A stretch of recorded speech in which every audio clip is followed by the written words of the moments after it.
What's up, everyone? Welcome to the 9th episode of the inspirational web series You versus You with me, Sajan Shah. 9th episode and 9th surprise. इसे मैं कहता हूँ just do it with what you have. दोस्तों, 10 साल के मेरे experience of being a motivational speaker and youth activist, मुझे एक चीज़ बहुत ही क्लियरली जानने के लिए मिली है उन लोगों के लिए जो लोग लाइफ के अंदर एक सक्सेस सीकर है, जो जिंदगी में कोई मुकाम हासिल करना चाहते हैं. And that beautiful learning is that कि never ever keep your focus on what you don't have. Instead, keep your focus on what you are doing with what you have. जिंदगी में कभी भी ये फोकस मत रखो कि आपके पास क्या नहीं है. इंस्टेड ये फोकस रखो कि आपके पास जो है उसे आप कैसे इस्तेमाल कर रहे हो. अगर ये फोकस रखा कि आपके पास क्या नहीं है, सिर्फ एक्सक्यूजेस निकालोगे.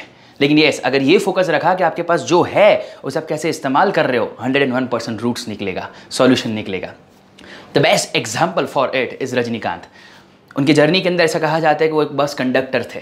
उन्होंने कभी भी ये फोकस नहीं रखा कि उनके पास क्या नहीं है. उन्होंने हमेशा यही फोकस रखा कि उनके पास जो है उसे वो कैसे इस्तेमाल कर सकते हैं. And he became one of the most amazing superstar. Shahrukh Khan, ये नेवर फोकस उनके पास क्या नहीं है. अगर ये फोकस रखते तो माइट भी जब उन्होंने स्टार्ट किया अपना करियर एक सर्कस सीरियल से, तो वहीं के वहीं रहते. ये नेवर फोकस उनके पास क्या नहीं है. उन्होंने हमेशा यही फोकस रखा कि उनके पास जो है उसको कैसे इस्तेमाल कर सकते हैं. Today is considered one of the most amazing star of Bollywood.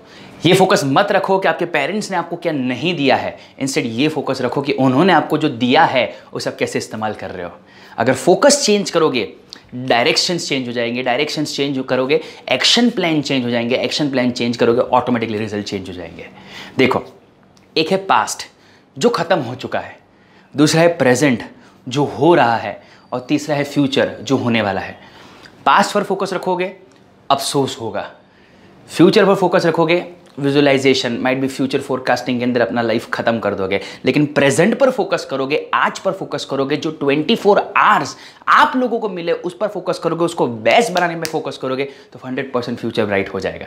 लेकिन उसके लिए सबसे पहले फोकस शिफ्ट करना ज़रूरी है. अपना focus what you don't have से शिफ्ट करके what you are doing with what you have पर रखना ज़रूरी है. अगर इतना भी स्टार्ट किया, यू आर थ्रू. आज के इस एपिसोड का जो चैलेंज है ना, वो बहुत ज़्यादा चैलेंजिंग है. बिकॉज आज मैं जो बताने वाला हूँ उसको करने के लिए इधर से बहुत करेज चाहिए होगा. अंडरस्टैंड वन थिंग, हर एक स्टेट और हर एक सिटी के अंदर कई सारे ब्लाइंड एंड डेफ एसोसिएशंस होते हैं, ऑर्गेनाइजेशंस होते हैं, इंस्टीट्यूट्स होते हैं. मतलब हर एक शहर के अंदर कोई ना कोई ऐसे ऑर्गेनाइजेशन, इंस्टीट्यूट्स होते हैं जहाँ पर जो लोग देख नहीं सकते, जो लोग बोल नहीं सकते, जो फिजिकली डिसेबल होते हैं, उनके लिए पूरा ये इंस्टीट्यूट बनाया जाता है. आज के दिन के अंदर मिनिमम 20 मिनट्स का टाइम इन्वेस्ट करो.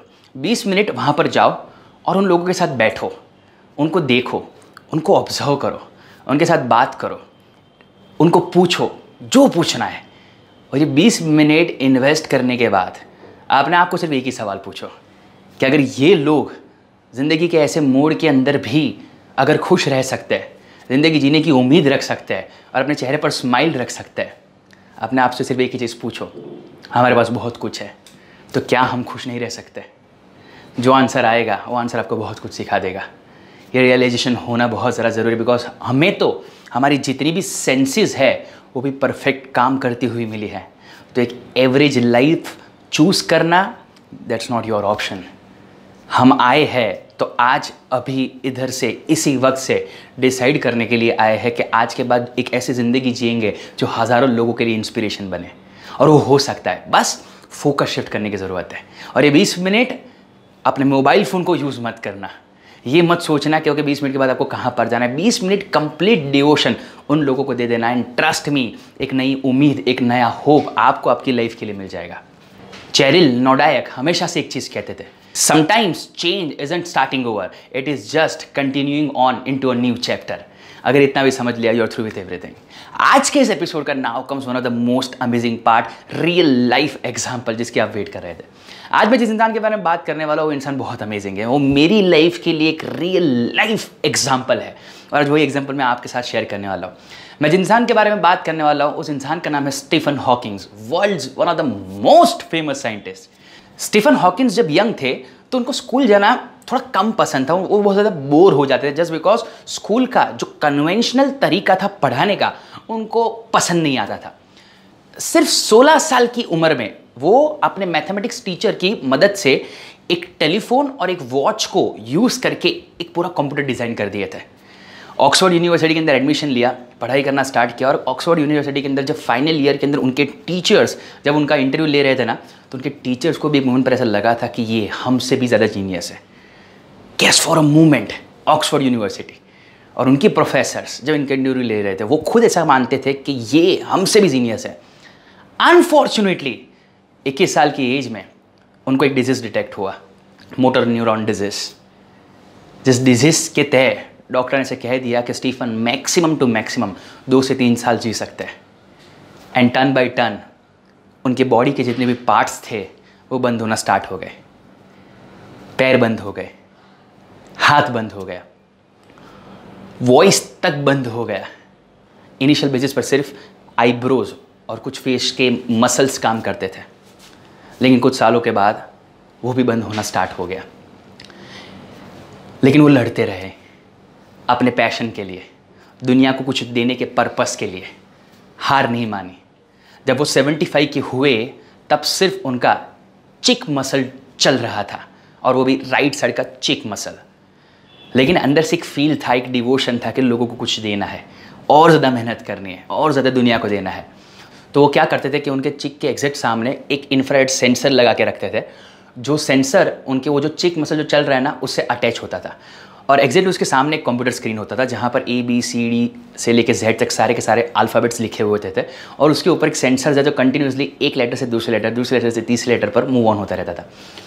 अब लेट्स से स्टीफन अगर कोई भी चीज़ कहना चाहते हैं तो वो कंटिन्यूसली कर्सर तो मूव हो ही रहा है, तो वो जब भी कोई भी वर्ड कहना चाहते हैं तो वो लेटर जैसे ही उस पर आता है तो वो अपना चिक मसल यूज़ करते हैं, समथिंग लाइक दिस, और वहाँ से इंफ्रारेड सेंसर जो होता था उसे डिटेक्ट करता और वहाँ से वो लेटर टाइप होता। सबसे पहले लेटर टाइप होता, लेटर से वर्ड टाइप होता, और वर्ड से पूरा सेंटेंस बनता। ऐसी सिचुएशन से वो लोगों को चीज़ें कन्वे करते थे और लोगों को चीज़ें समझाते थे और खुद की रिसर्च भी लिखते थे। एक मोमेंट के लिए अपने आप को ऐसी सिचुएशन के अंदर रखो और अपने आप को पूछो कि उनकी जगह पर आप होते तो आप क्या करते? शायद गिव अप कर देते। लेकिन उन्होंने ऐसे फेज के अंदर भी 4 किताब लिखी, right? The brief history of time, the grand design, black hole, और ये सारी की सारी किताबें न्यूयॉर्क टाइम बेस्ट सेलर्स थी।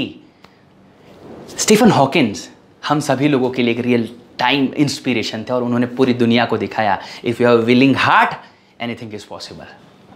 सो दोस्तों, वेट मत करना, आज से ही स्टार्ट करना। 20 मिनट का टाइम इन्वेस्ट करना, जो मिला है उस पर फोकस करना, और वो रियलाइजेशन से अपनी ज़िंदगी की एक नई शुरुआत करना। Not for me but for this example of Stephen Hawkins, because अगर वो कर सकते हैं, मैं एक चीज़ ज़रूर मानता हूँ कि हमारी ज़िंदगी के प्रॉब्लम्स और एक्सक्यूज़ेस बहुत ज़्यादा छोटे हैं उनके प्रॉब्लम्स से। अगर उन्होंने दुनिया को इतना सब कुछ दिया तो हमारा मोरल रिस्पॉन्सिबिलिटी है कि अगर हम आए हैं और इधर से जब जाएंगे तो कुछ ना कुछ तो 100% दे के ही जाना है। सो वेट मत करना, आज से ही स्टार्ट करना, और अपना ये एक्सपीरियंस हमारे साथ ज़रूर शेयर करना। जल्द मिलते हैं एपिसोड 10 के साथ, कुछ नए लर्निंग्स, कुछ नए एग्जाम्पल, कुछ नए चैलेंजेस के साथ। तब तक के लिए आओ जो, अलविदा, खुदा हाफिज, सत श्री अकाल, गुड बाय एंड जय हिंद।